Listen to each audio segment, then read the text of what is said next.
The United States of America today is increasingly becoming an oligarchy. More and more moving toward an oligarchy. We are moving in the direction of oligarchy. We will move even more rapidly in the direction of an oligarchy. This great country is evolving into an oligarchic society.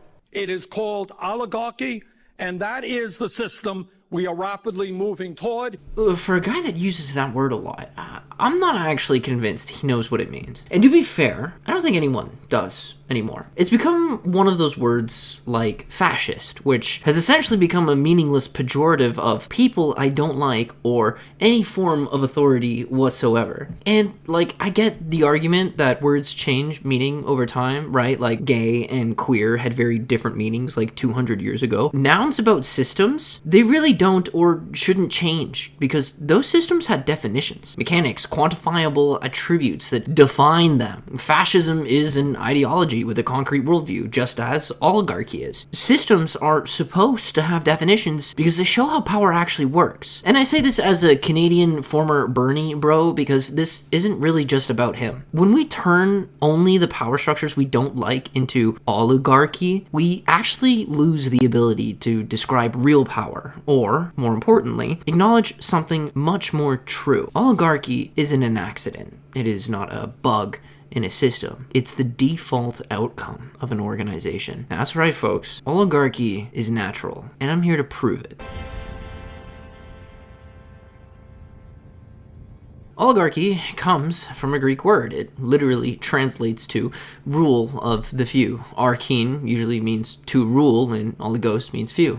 Congratulations, you now have a political science degree. Yay! You probably hear the word oligarchy all the time if you're involved with politics. Like, Elon's accused of being oligarch, which, I would actually say, by the way, is a relatively accurate description. But people use the term oligarch generally to refer to corporations and people with power having more say than everyone else in society. And, you're not wrong, but if you think about it, Congress is technically, actually, an oligarchy. It's literally a few people of the population making decisions on behalf of all of us. If a small number of people making decisions for everyone is oligarchy, then pretty much every representative system in human history qualifies. So, what are we actually talking about here? Part 2, philosophers and shit. Alright, this guy here, this is Robert Michels. And yes, before the comments explode, he later became an actual fascist. Not like a Twitter fascist. No, I mean like he was a real fascist.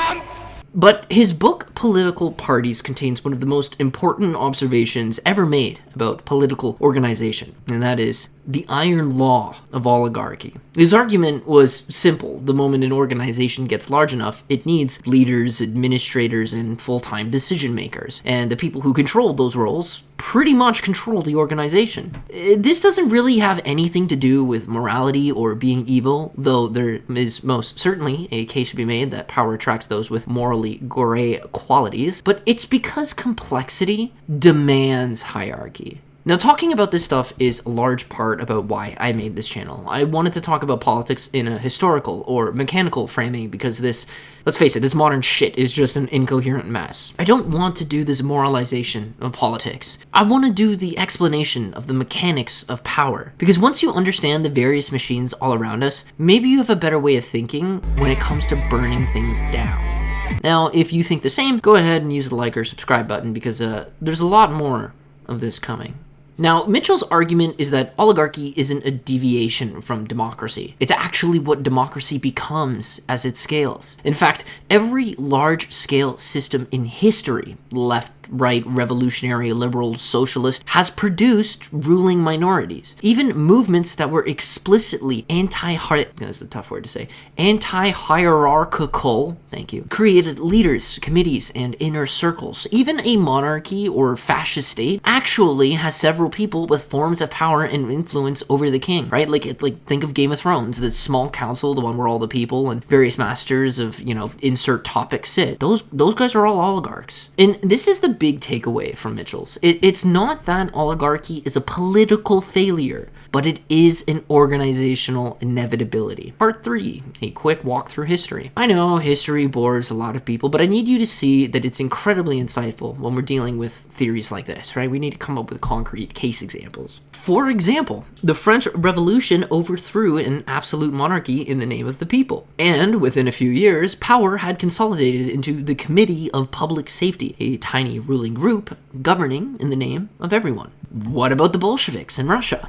They promised rule by the workers, and what they got was the Politburo. And this one hits a little close to home, but look at liberal democracies, cabinet, party leadership, senior staffers, donor networks. It's always a small group of people. It doesn't matter the ideology. What matters is that the structures are still the same. They are functionally still oligarchies. Part 4.